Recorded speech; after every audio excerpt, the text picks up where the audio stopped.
toutes et à tous, mes chers élèves, j'espère que vous serez toujours en bonne santé et en bonne forme. Dans cette séance, on va résoudre deux exercices concernant la question comment distinguer les 5 types de plastique. Comme d'habitude, dans mes vidéos, on va commencer par un rappel sur les propriétés intrinsèques des 5 types de plastique pour pouvoir résoudre l'exercice d'une part, et d'autre part pour mettre en évidence vos connaissances sur la leçon. Et avant de commencer, pour m'encourager à produire plus de vidéos qui vont vous apporter une aide précieuse tout au long de cette année, dans la vulgarisation et la maîtrise des sciences physiques, n'oubliez pas de faire un like. Également, pour recevoir en temps réel mes prochaines vidéos, abonnez-vous à ma chaîne et partagez cette vidéo avec vous, vos amis et vos proches. On passe maintenant à l'exercice.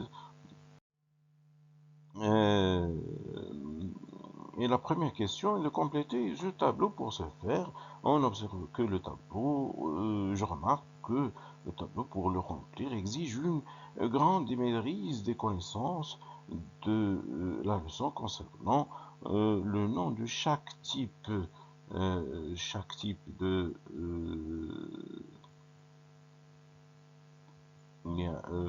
type de plastique, comme vous le voyez ici, le PET, PVC, PS, PP, PE, BT, PE, HD. Leur signification. Et également, vous avez là les propriétés que possèdent ces 5 types de plastique. Parmi eux, ceux qui possèdent une ou deux de ces propriétés, ou même trois. Et donc, pour connaître, premièrement, on va essayer de voir l'utilisation de chaque type de plastique dans la vie quotidienne et la signification. Et comme vous le voyez, ces types de plastique, ces 5 types de plastique, on peut les discerner et les distinguer de deux manières. La première, elle est très simple, c'est en se basant sur les propriétés intrinsèques, soit physiques ou chimiques, de chaque type de plastique. Ces propriétés, ce sont des expériences qui nous renseignent si l'échantillon est, du PET ou du PVC ou du PS ou PP ou PE. Ces expériences ou ces tests, premier test, c'est le test de flottabilité dans l'eau douce ou l'eau salée. Eh bien, on va le voir en détail, puisque je l'ai traité dans un exercice dans un ancien vidéo que vous pouvez consulter dans ma chaîne YouTube. Le deuxième test, c'est le test de solubilité dans un liquide qui est l'acétone. On va en parler aussi. Le troisième test, c'est le test de rétraction dans l'eau bouillie et le test de la flamme ou test de Bilstein. La deuxième manière pour connaître ce type de les distinguer, c'est que dans le domaine pour faciliter leur recyclage, et bien chaque type de plastique porte un numéro réservé à lui, propre à lui. Par exemple, le PET prend numéro 1. Le PEHD prend un numéro 2. Le PVC numéro 3 et ainsi de suite. Et donc, euh, voyons maintenant les significations de chaque type de plastique et leur utilisation. Le PET ou polyéthylène terephthalate, comme tous les plastiques, ce sont des macromolécules constituant d'une squelette de chaîne d'atomes de carbone liés aux atomes d'hydrogène. Et parfois, on ajoute d'autres atomes, notamment le chlore ou l'azote, ou ainsi, ou le soufre, ainsi de suite. Eh bien, ce premier plastique, on trouve comme code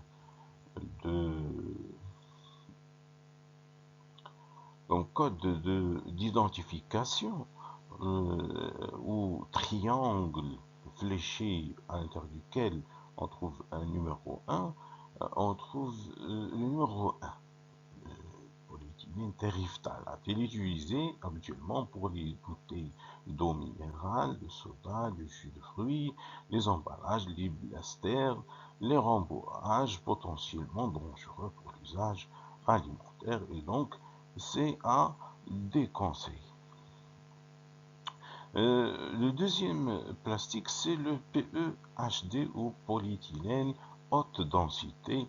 Vous n'avez pas encore vu ce grandeur physique qui est la densité, mais vous avez vu une grandeur qui lui ressemble beaucoup. C'est la masse volumique. Donc pour nous, à ce niveau, on va utiliser indifféremment densité ou masse volumique, et tout en sachant que c'est presque la même chose.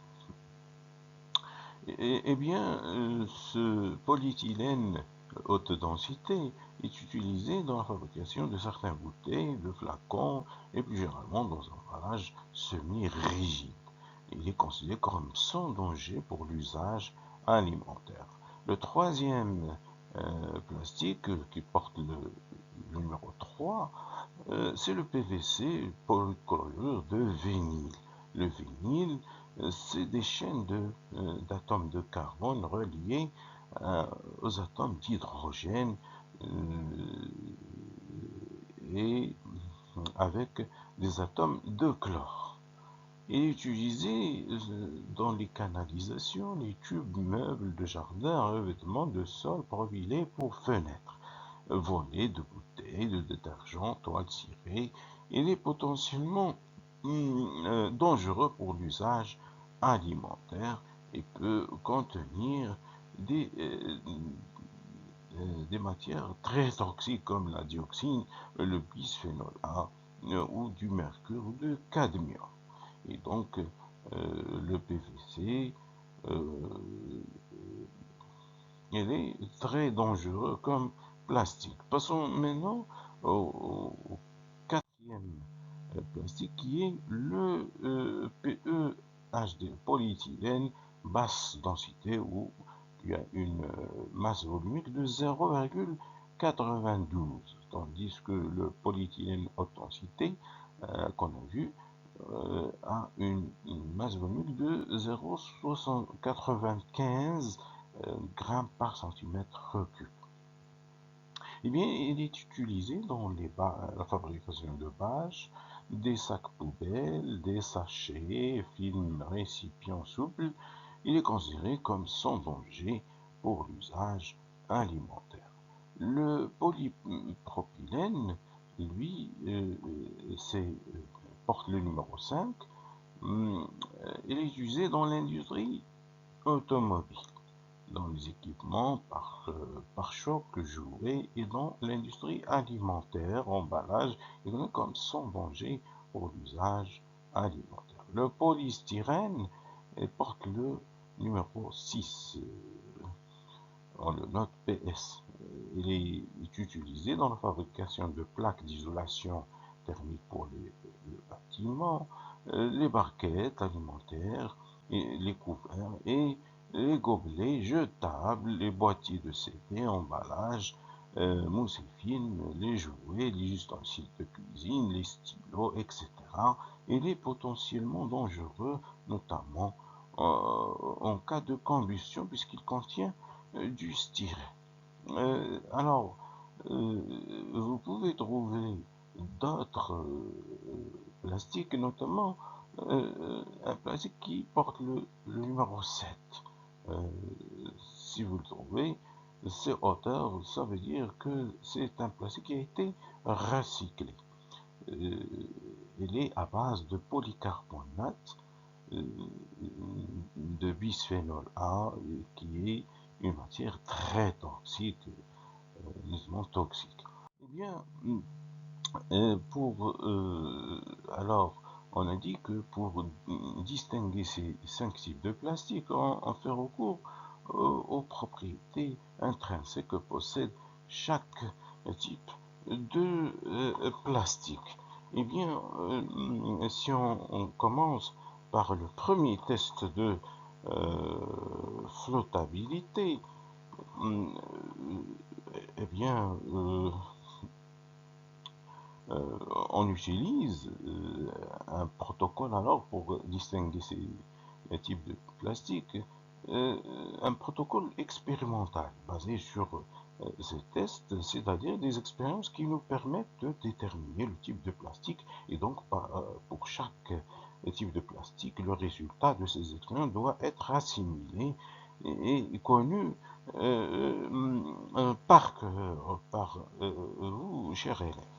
Le nom de chaque expérience ou test qui nous renseigne si l'échantillon inconnu de plastique possède ou non une propriété quelconque et par conséquent d'en déduire du plastique qui a cette propriété.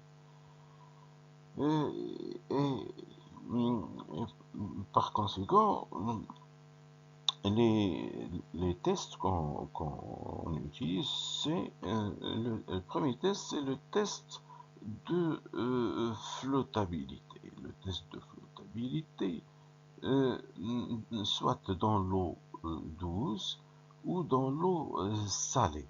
Et par expérience, comme vous le savez, on sait que si vous revenez à mon ancienne vidéo sur la flottabilité des plastiques dans l'eau douce et l'eau salée, eh bien, pour marquer la position de chaque type des 5 plastiques dans un bécher, par exemple, soit dans l'eau douce ou l'eau salée, on fait recours à une grandeur physique qui est la masse volumique ρ. Eh bien, pour le salé, pour l'eau douce, la masse volumique de l'eau douce est de 1 gramme par centimètre cube. Oui. Par contre, celle de l'eau salée, elle est de ρ de l'eau salée, ρ2 par exemple, elle est de, ça c'est ρ1, elle est de 1, aux alentours de 1,3 grammes par centimètre cube selon la concentration du sel dans l'eau, grammes par centimètre cube. Par contre, les types de plastique, vous avez le PET, il a une masse volumique de 1,4 grammes par centimètre cube. Celle du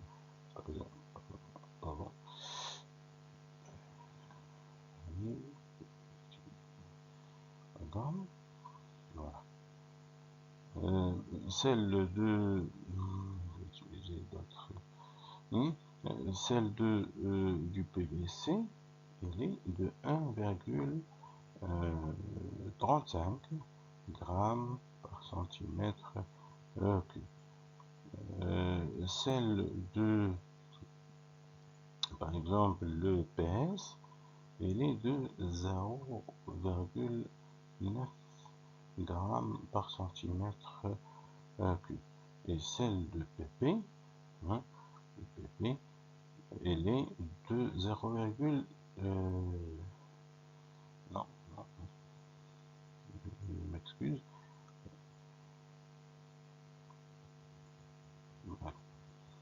Voilà, je corrige. Eh bien, celle du PS, elle est de 1,05. Voilà. Celle du PP,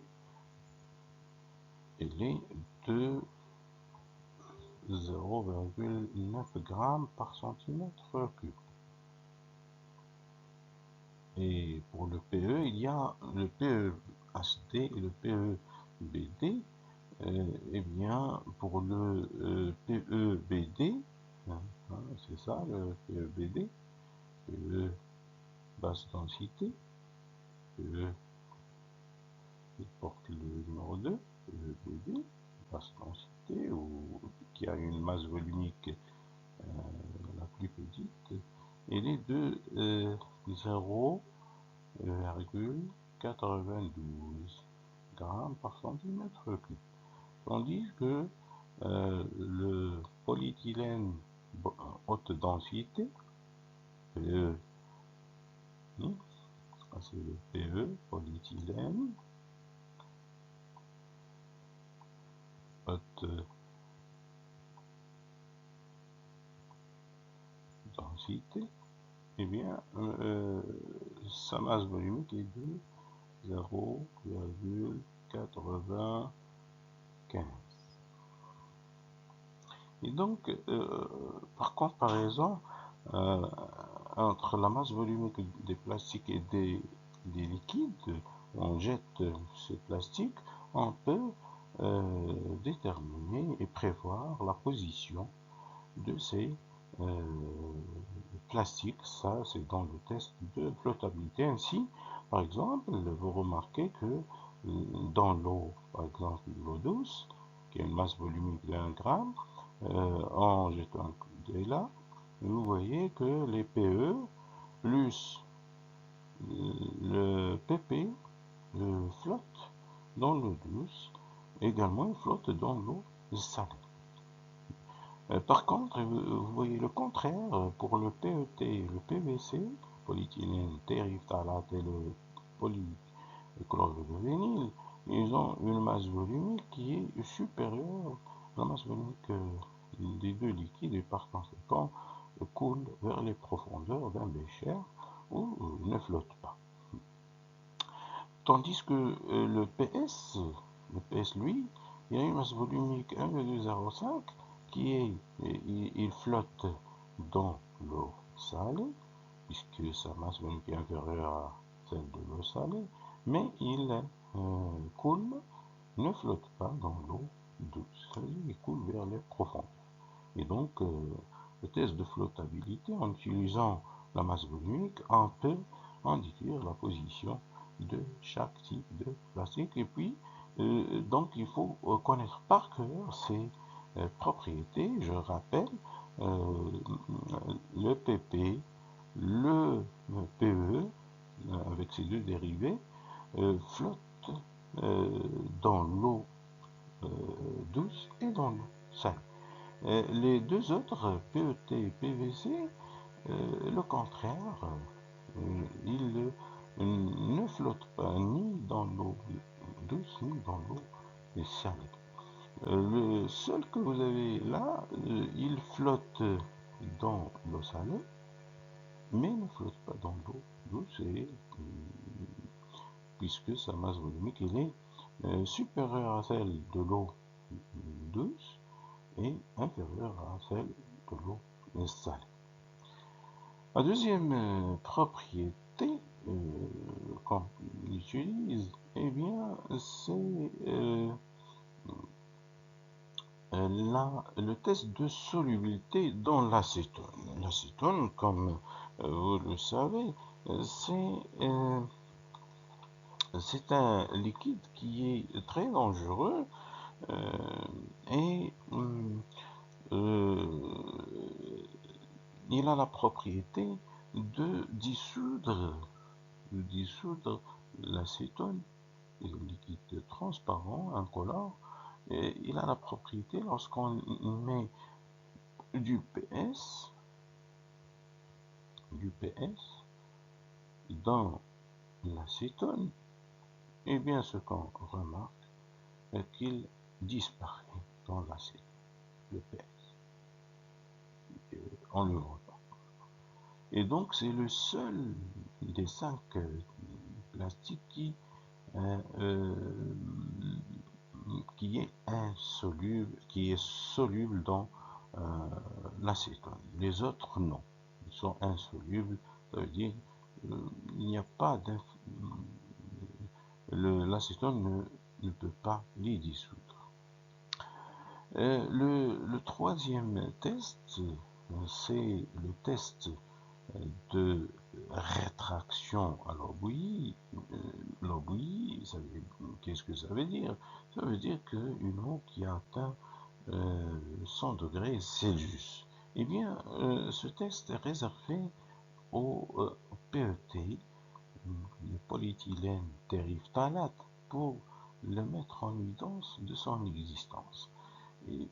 Puisqu'on prend un morceau de PET, et lorsqu'on le met dans l'eau bouillie, on remarque qu'il se rétracte, s'enroule sur lui-même, se courbe, se distorse.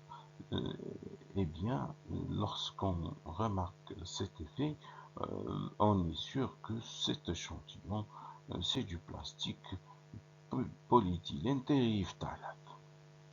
Les autres non, les autres types de plastique, si on les met dans l'eau bouillie, il ne se passe rien. Le dernier test qu'on utilise, eh bien, c'est le test de Bilstein, ou test de la flamme. Eh bien, ce test est réservé pour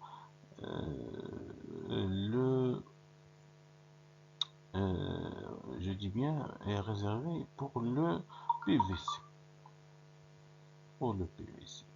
Eh bien, lorsqu'on le met, le PVC, on a dit qu'il est composé d'atomes de chlore.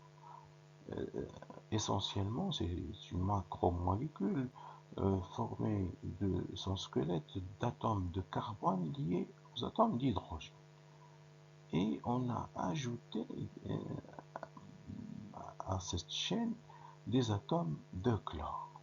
Et le chlore, comme vous le savez, si vous le prenez et le mettez dans, c'est un gaz que vous mettez dans une bouteille, eh bien, il est de couleur verte.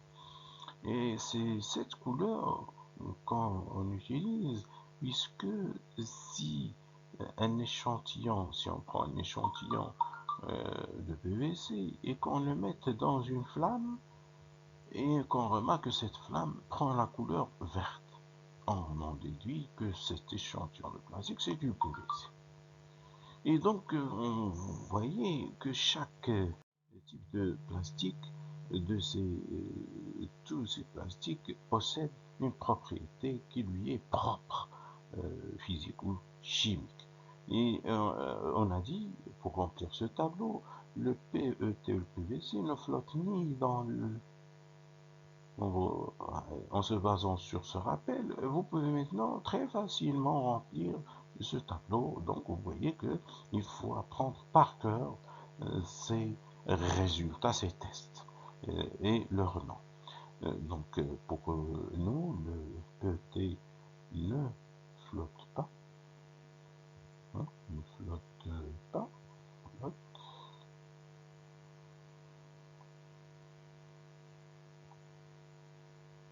Voilà, ne flotte pas. Soit dans l'eau douce ou l'eau salée. Voilà.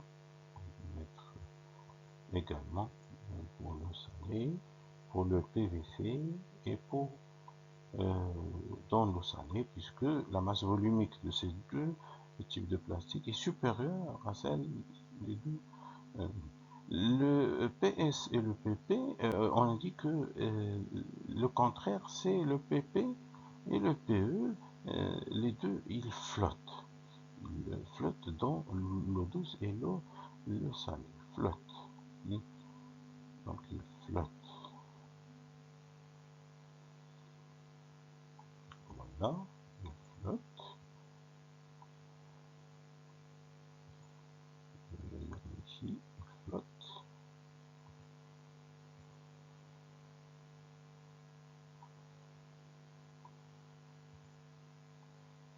Soit dans l'eau douce ou dans l'eau salée. Également le PE, le polyéthylène, même résultat. Maintenant, le PS a une masse volumique qui est inférieure à celle de l'eau, donc il coule, ne flotte pas, ne flotte pas dans l'eau douce, mais ici il flotte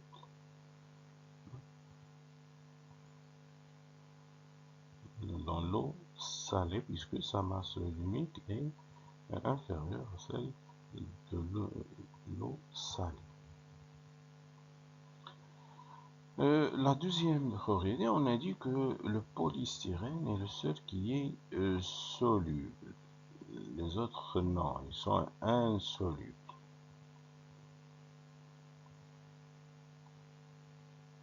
Insoluble, le PP, insoluble. Et le seul qui est soluble, c'est le polystyrène. Maintenant, test de rétraction à l'oubli, c'est réservé au PET. Se rétracte. Hein, voilà. Donc, il se rétracte.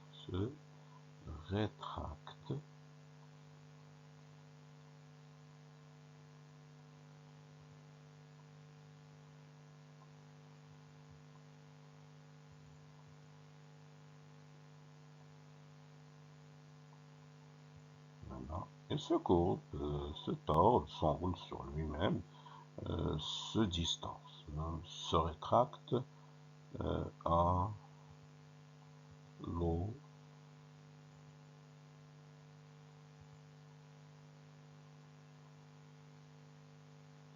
Oui,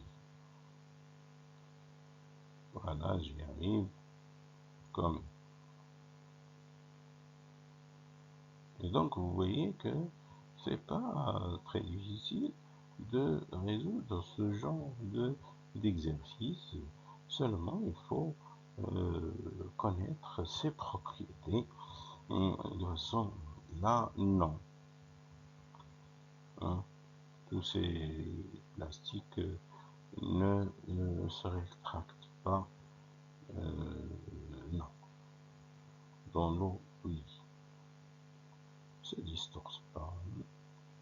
Le dernier test de la flamme, on a dit qu'il est réservé au PVC et il donne, voilà, donne une couleur, donne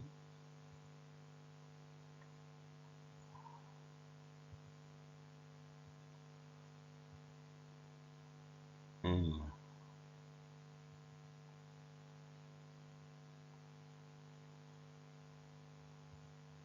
couleur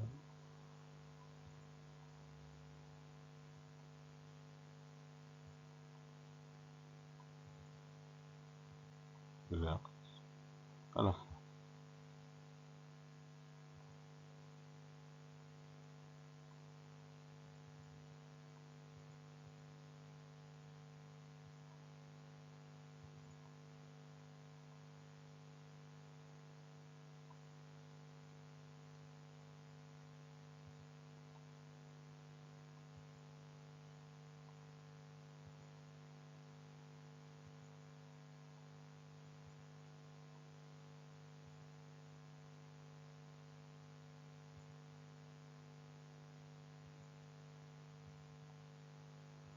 Les autres, non.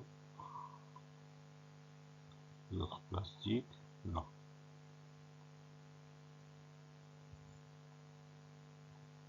Ainsi, vous pouvez voir maintenant la solution. Exact, ce qu'on a fait, le PET et le PVC ne flottent pas, le PP et PE flottent tous les deux dans l'eau douce et l'eau salée.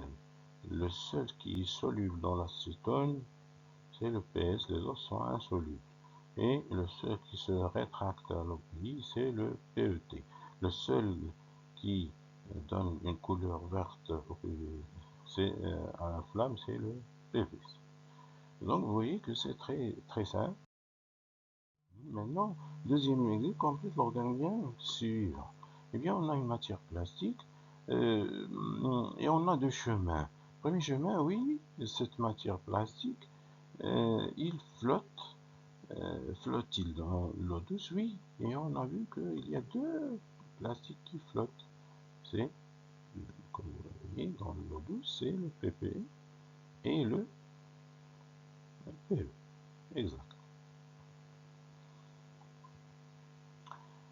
Deuxième chemin, ce plastique ne flotte pas dans l'eau douce. Eh bien, il nous reste trois. C'est le PVC, le PET et le PS. Et pour les discerner, les distinguer, on a recours à des tests qui sont propres à chaque.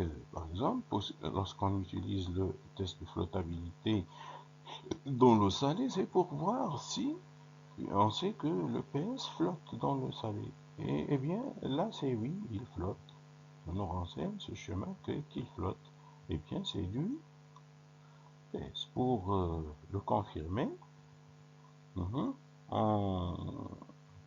fait un test de solubilité avec l'acétone et on remarque qu'il se dissout, qui se dissout, il disparaît dans l'acétone. Eh bien, c'est du PS. Le deuxième chemin, ce plastique, donc il nous reste deux plastiques. Ces deux plastiques, non, ils ne flottent pas dans l'eau. On sait qu'il y a deux plastiques qui ne flottent pas dans l'eau salée. C'est le PVC et le PET. Eh bien, pour les discerner, les distinguer l'un de l'autre, on fait recours à une propriété de l'un. Par exemple, le test de la flamme. On a vu que il y a un seul plastique qui donne une couleur verte à la flamme. Si c'est oui, on introduit un échantillon dans la flamme. Si on remarque qu'il donne une couleur verte à la flamme, eh bien c'est du PVC. C'est exact, c'est du PVC. Et sinon, on introduit l'échantillon, il ne donne pas, alors c'est le dernier qui reste, c'est le PET. Et pour le vérifier, on fait recours au test qui est propre au PET, c'est la vérité avec le test de rétraction. Exact, on le met dans l'eau et on remarque qu'il se rétracte. Et pour nous, euh, vous voyez que pour euh, trouver, euh, pour résoudre ces exercices, bien sûr, les plastiques, ils ont aussi des propriétés communes. Ce sont tous des isolants électriques et thermiques. Ils sont imperméables et transparents et translucides. Et certains de ces plastiques sont opaques. Les plastiques sont légers et ce qui donne à ce matériau un avantage dans le domaine de transport. Eh bien, l'autre manière de distinguer directement le type de plastique, c'est de lire directement le numéro qu'il porte. Et on a vu que ces numéros, c'est ça sert dans le domaine du recyclage des articles jetables notamment. En 1988, la Société de l'industrie plastique a conçu un système de marquage par type de matière plastique appelé code d'identification des résines ou logo. Ainsi, un emballage utilisant ce système est marqué d'un triangle fléché à l'intérieur duquel se trouve un numéro indiquant le type de plastique utilisé et vous, chers élèves, vous devez apprendre par cœur ces codes. Par exemple, si on trouve le numéro 1, on doit savoir le plastique qui lui correspond. C'est du PET, polyéthylène terephthalate. Si on trouve 2, c'est le polyéthylène haute densité, PEHT. Si on trouve 3, c'est le PVC. Si on trouve 4, c'est le PEBD. Et 5, PP, c'est le polypropylène. 6, c'est le PS. Et haut ou hauteur, ça veut dire que ce plastique a été déjà recyclé. Actuellement, dans les usines de fabrication de voitures, on tient compte de l'opération de recyclage dès la première phase de construction des nouvelles voitures au niveau du démontage et la composition du puce en plastique en utilisant des techniques de automatique pour reconnaître chaque type de plastique dans le tri du type de plastique à l'aide du rayon infrarouge. Et en se basant sur ce rappel, on a pu résoudre ce problème, bien entendu. Eh bien, chers élèves, les exercices que je traite avec vous, soit dans mes anciens vidéos ou les vidéos que je vais produire prochainement, eh bien, je me base toujours que mes vidéos doivent vérifier l'assimilation du contenu, puisqu'ils sont toujours accompagnés par un résumé des parties de la leçon nécessaires à la résolution des exercices. Puisque, à mon sens, la meilleure façon est de préparer, de faire l'effort nécessaire de résoudre ces exercices avant de continuer à regarder la vidéo et la correction de l'exercice. Vous pouvez arrêter la vidéo et faire l'effort avant de continuer à regarder la correction. Et je choisis toujours des exercices qui sont de difficulté progressive et qui ont la faculté de traiter les connaissances essentielles de la leçon. Ces exercices vous permettent aussi d'élargir votre culture scientifique. Mes vidéos sont conçues pour faire l'assimilation de ce que votre professeur vous aura enseigné et qu'enfin, il éveillera en vous un intérêt profond pour les sciences physiques. Je remercie d'avance tous ceux qui voudront bien faire un commentaire, poser des questions, les difficultés que vous trouvez dans toutes les leçons, vous serez le bienvenu. N'oubliez pas de faire un like et abonnez-vous à ma chaîne